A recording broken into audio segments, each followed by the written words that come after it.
오늘 나눌 하나님의 말씀은 마가복음 5장 35절에서 43절까지의 말씀입니다. 제가 봉독하겠습니다. 아직 예수께서 말씀하실 때에 회당장의 집에서 사람들이 와서 회당장에게 이르되 당신의 딸이 죽었나이다. 어찌하여 선생을 더 괴롭게 하나이까? 예수께서 그 하는 말을 곁에서 들으시고 회당장에게 이르시되 두려워하지 말고 믿기만 하라 하시고 베드로와 야고보와 야고보의 형제 요한 외에 아무도 따라옴을 허락하지 아니하시고 회당장의 집에 함께 가사 떠드는 것과 사람들이 울며 심히 통곡함을 보시고 들어가서 그들에게 이르시되 너희가 어찌하여 떠들며 우느냐? 이 아이가 죽은 것이 아니라 잔다 하시니 그들이 비웃더라. 예수께서 그들을 다 내보내신 후에 아이의 부모와 또 자기와 함께한 자들을 데리시고 아이 있는 곳에 들어가사 그 아이의 손을 잡고 이르시되 달리다굼 하시니 번역하면 곧 내가 네게 말하노니 소녀야 일어나라 하심이라. 소녀가 곧 일어나서 걸으니 나이가 12살이라. 사람들이 곧 크게 놀라고 놀라거늘 예수께서 이 일을 아무도 알지 못하게 하라고 그들을 많이 경계하시고 이에 소녀에게 먹을 것을 주라 하시니라. 아멘. 금주는 지난주에 이어 예수께서 회당장 야이로의 딸을 살리신 사건을 살펴보겠습니다. 지난 주일에는 야이로의 딸을 살리러 가시는 길에 예수께서 혈루증 앓는 여인을 치유하신 사건을 살펴보았습니다. 이 두 사건이 주제면에서 긴밀하게 연관되어 있다고 말씀드린 바 있습니다. 사실 이 두 사건뿐만 아니라 그보다 앞선 거라사 광인의 치유까지도 연결되어 있음을 우리가 알 수 있습니다. 예수께서 거라사인의 지방에서 아무도 제어할 수 없는 더러운 귀신 들린 사람을 만나 그를 지배했던 더러운 군대 귀신을 내쫓으십니다. 예수님은 아무도 통제할 수 없었던 더러운 귀신을 내쫓으심으로 자신의 능력과 거룩함을 나타내셨습니다. 예수께서 갈릴리 바다 건너편으로 다시 돌아오셔서 이제는 율법적으로 제의적으로 부정한 질병이라고 여겨졌던 혈루병을 고쳐주셨습니다. 예수님은 혈루의 근원을 마르게 하는 능력을 가진 분으로 또 부정한 병을 깨끗하게 하는 분으로 이 사건을 통해 자신을 나타내십니다. 오늘 본문에서 예수님은 죽은 야이로의 딸의 손을 잡고 달리다굼이라 말씀하셔서 그 소녀가 일어나 걷도록 하십니다. 이로써 예수님은 죽은 자를 살리는 능력이 있는 분으로 가장 부정하게 여겨지는 죽음도 거룩하게 하는 분으로 자신을 나타내십니다. 이렇게 행하신 이유는 예수께서 자신의 메시아 되심을 나타내기 위해서였습니다. 우리는 계속해서 예수 그리스도 즉 메시아가 어떤 하나님의 아들이신지에 관심을 가지고 마가복음을 살펴보고 있습니다. 그러므로 이 목적과 관점을 가지고 마가복음을 읽어내는 것이 저자와 본문의 의도에 따른 바른 이해가 될 것입니다. 예수님은 구원자로서 자신이 이루시는 구원이 어떤 내용과 성격을 가지고 있는지 구약 성경에 예언되었던 그 메시아의 사역을 친히 이루심으로써 나타내 보이십니다. 오늘 본문에서는 죽음이 부정하게 할 수 없으며 아무런 영향을 줄 수 없는 오히려 죽은 자를 살려 일으키시는 구원의 능력을 보여주고 계십니다. 예수의 죽음과 부활을 통해 이러한 구원을 이루실 것을 미리 보여주시는 것입니다. 오늘 함께 읽은 본문을 간략하게 설명합니다. 예수께서 혈루증이 치유된 여인에게 내 믿음이 너를 구원하였으니 평안히 가라고 말씀하셨을 때에 회당장의 집에서 사람들이 와서 회당장 야이로의 딸이 죽었다는 사실을 전합니다. 35절의 말씀입니다. 야이로의 딸이 이미 죽었으니 더 이상 예수님을 괴롭게 하지 말라고 그 사람들이 말했습니다. 하지만 예수께서 그 말을 곁에서 들으시고 야이로에게 말씀하십니다. 두려워하지 말고 믿기만 하라. 예수님은 야이로의 간청 때문에 그의 집에 가시는 것이 아니었습니다. 예수님은 그분의 목적이 있었습니다. 하나님의 아들 그리스도로서 자신을 증거하시기 위해 그의 집에 가고 계신 것입니다. 야이로가 예수님을 찾아와 엎드려 간청할 때 이미 그에게는 믿음이 있었습니다. 야이로는 딸의 사망 소식을 듣고 세상이 무너지는 것 같고 모든 믿음이 사라지는 것 같았을 것입니다. 모든 기대와 소망이 사라지는 것을 느꼈습니다. 예수님은 그런 야이로에게 두려워 말고 믿기만 하라고 말씀하십니다. 그의 믿음을 계속 지속하라고 명령하고 계신 것입니다. 예수님은 베드로와 야고보와 요한 외에 아무도 따라오는 것을 허락하지 않으시고 회당장의 집으로 가십니다. 집에 들어가자 울며 통곡하며 떠드는 소리가 야이로의 딸이 죽은 사실을 다시 한번 확인시켜 주었습니다. 장례가 시작되면 일반적으로 통곡과 피리 부는 소리와 타악기 소리로 온 집안이 소란스러워집니다. 회당장이라는 야이로의 지위를 볼 때 그의 장성한 딸의 장례식의 규모가 작지 않았을 것으로 생각되어집니다. 집안 분위기로 보아 이미 장례가 시작된 것 같았습니다. 하지만 예수님은 이 환호하는 자들에게 말씀하십니다. 어찌하여 떠들며 울고 있느냐? 이 아이가 죽은 것이 아니라 잔다. 이 말을 듣고 사람들은 비웃었습니다. 성경에서 매우 자주 죽음을 잔다, 잠이 든다 이렇게 표현합니다. 그런데 오늘 본문에 쓰인 잔다라는 동사는 바울이 한 1회 정도 사용했던 일반적이지 않은 동사입니다. 이를 통해 볼 때 예수님의 이 이적은 단순히 죽은 자를 일으키는 것에 대한 교훈만이 아님을 생각해 볼 수 있습니다. 일련의 사건들을 종합하여 생각할 때 오히려 예수께서 죽은 아이의 시신과 접촉하셨다는 사실을 더 강조하고 계신 것이 아닌가 생각해 봅니다. 가장 부정하게 여겨지는 것과 접촉했다는 사실을 말하려는 것처럼 보인다 이런 뜻입니다. 예수님께서 아이의 부모와 자기와 함께한 자들을 데리고 아이가 있는 곳에 들어가셔서 손을 잡고 말씀하십니다. 달리다 굼. 이 아람어를 번역하면 소녀야 일어나라 라는 뜻입니다. 이 12살 소녀가 곧 일어나서 걸었습니다. 이 광경을 본 사람들은 놀라고 또 놀랐다 이렇게 기록하고 있습니다. 예수께서 이 일을 아무에게도 알리지 말라고 그들에게 엄히 경고하시고 아이에게 먹을 것을 주라 말씀하십니다. 예수님은 야이로의 간청을 들으실 때부터 앞으로 그가 행하실 일에 대해 알고 계셨습니다.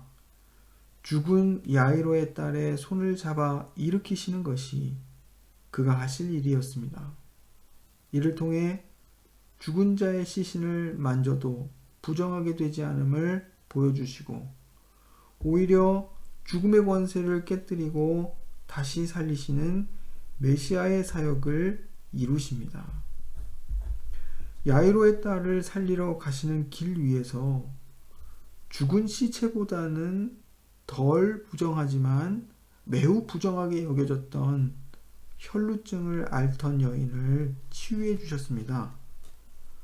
구약 성경의 제의적 관점에서 부정함이란 접촉을 통해서 전염되는데, 유출병을 앓던 부정한 여인이 예수님의 옷자락을 만졌지만 예수님이 부정해지지 않고 오히려 여인이 그 부정함을 근원적으로 치유받았습니다. 이를 통해 예수님은 자신의 거룩하심을 나타내십니다. 하나님의 아들 예수 그리스도는 이처럼 거룩의 근원이십니다. 구약에서 거룩한 성전도 인간의 죄와 부정함으로 더럽혀집니다. 이로 인해 부정해진 성전과 제단은 정결례를 통해서 그 거룩을 다시 회복해야 합니다. 오직 하나님이 직접적으로 임재하실 때에만 거룩한 것이 접촉을 통해 거룩을 전염시킬 수 있습니다. 그 외에는 부정함이 거룩함을 오염시키는 일이 발생합니다. 그런데 거룩의 근원이신 예수님으로 인해 이러한 패러다임이 역전되는 것을 오늘 본문에서 보게 됩니다. 이제 신약에서는 거룩이 부정함과 접촉해도 부정해지지 않고 거룩해집니다. 마치 하나님의 임재하심으로 인해 그 거룩이 거룩함을 옮겼던 것처럼 이제는 그 거룩함이 부정함과 접촉해도 부정해지지 않고 거룩해진다, 이것입니다. 구약의 하나님의 백성들은 정결의 자격을 갖추어야만 거룩하신 하나님 앞에, 즉 하나님의 성전에 들어갈 수 있었습니다. 그런데 오늘 본문의 예수님께서는 찾아오는 성전, 찾아오는 거룩이 되셔서 더러운 자, 부정타 여겨지던 자에게 찾아가십니다. 찾아오십니다. 당대의 유대인들은 그들 속에 뿌리 깊게 자리 잡고 있는 그런 제의적 율법적 사고로 인해 부정함, 즉 부정해지는 것에 대한 두려움을 안고 살았습니다. 그래서 정결을 유지하기 위해, 부정해지지 않기 위해서 그들은 엄청나게 노력했습니다. 부정한 것과의 접촉을 피하고 스스로를 정결하게 유지하기 위해 애썼다, 이것입니다. 부정함과 접촉하여 부정해지면 거룩하신 하나님께 나아갈 수 없으며, 그래서 정결례를 행해야 했으며, 심각한 경우 공동체로부터 배제되고 격리되고 소외되어야 했기 때문입니다. 두려워하지 말고 믿기만 하라는 예수님의 말씀은 야이로의 상황에만 적용되는 것이 아니라 이 예수님의 행적을 마음에 새기며 따라가고 있는 마가복음의 청중들에게도 적용되는 것입니다. 이 복음서를 들었을 청중들 중에는 분명히 유출병이 있는 여인이 예수님과 접촉했을 때, 또는 예수님이 죽은 시신과 접촉했을 때 부정함과 접촉하는 것에 대한 심각한 거리낌과 두려움을 느꼈을 사람들이 많이 있었을 것입니다. 이처럼 이와 같은 구약의 방식은 결코 잘못된 것이 아닙니다. 그것은 예수 그리스도의 충만한 계시와 은혜가 오기 전까지 하나님께서 자신의 거룩을 드러내시고 거룩이 무엇인지를 가르치시기 위한 임시 방편이었습니다. 구약의 거룩은 찾아가야만 하는 거룩이었다면, 거룩을 향해 정결을 유지하고 부정함을 피해 찾아 나아가야 하는 그러한 저 멀리 있는 거룩이었다면, 이제 예수께서는 찾아오는 거룩이 되십니다. 부정한 자에게 찾아오셔서 그 부정한 자를 거룩하게 하십니다. 그리고 이 사실을 두려워하지 말고 믿기만 하라 말씀하시는 것입니다. 제의적 율법적으로 부정함의 반대편 저 끝은 거룩함입니다. 거룩이란 우리가 잘 알고 있는 분리성, 구별되어야 한다는 어떤 그런 의미와 또 더불어서 완전함, 온전함을 내포하는 개념입니다. 거룩이란 하나님께서 세상에 주신 질서를 온전히 유지하는 것을 의미합니다. 다시 말씀드립니다. 거룩이란 하나님께서 이 세상에 주신 질서를 온전히 유지하는 것입니다.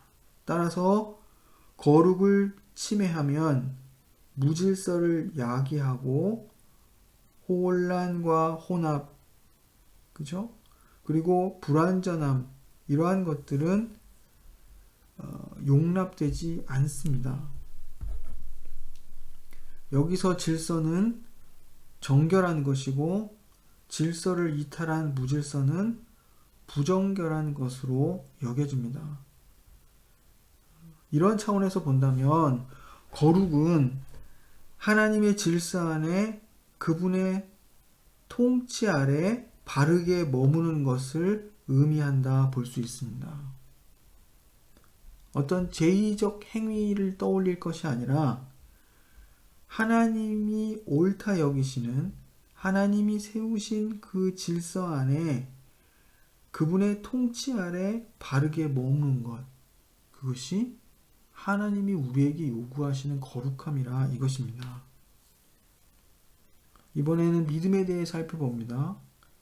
믿음은 헛된 것을 꿈꾸는 과대망상이 아닙니다. 자기가 원하는 것만을 받아들이는 확증 편향도 아닙니다.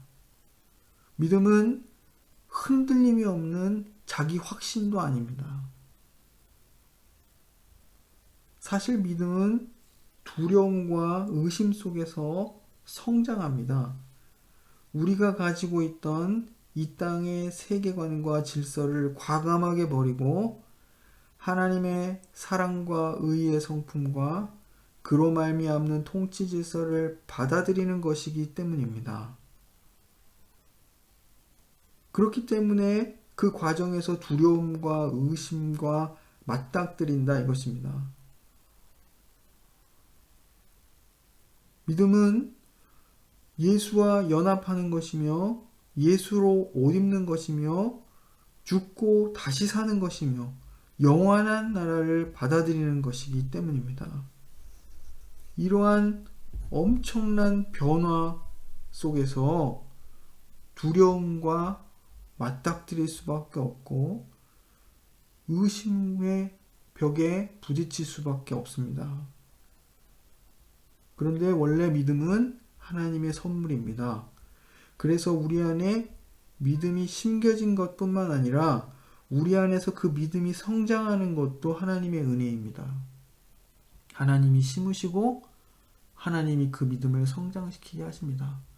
그 성장의 과정 속에서, 변화의 과정 속에서 자연스럽게 우리는 두려움을 느끼고 또 의심하기도 하고 연약한 모습을 보이기도 합니다.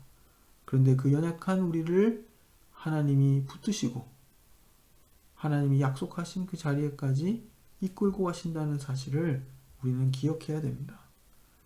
믿음은 하나님의 존재와 성품, 그분의 의지와 능력을 믿는 것입니다.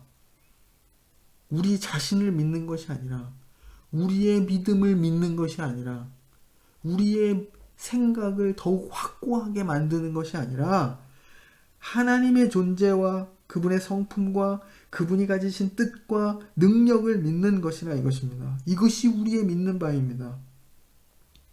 우리의 믿음의 대상과 내용이 바로 이것입니다. 믿음은 우리의 소망과 욕망을 관철시키는 것이 아니라 하나님의 뜻과 질서를 수용하고 순종하는 것입니다. 이러한 의미로 예수님은 두려워하지 말고 믿기만 하라고 말씀하십니다. 우리의 세계관과 종교관을 뒤집고 우리가 새로운 사람으로 태어나는 것이 현실적으로 불가능해 보일지라도 하나님의 뜻과 그 행하심을 믿고 의지하라는 것입니다. 우리는 알지 못하지만 하나님께서 그의 선하신 뜻을 그의 선하신 방식으로 반드시 이루실 것이라고 약속하신 그분의 성품을 믿고 신뢰하라는 그런 뜻입니다. 그 일을 우리 안에서 이루실 것입니다.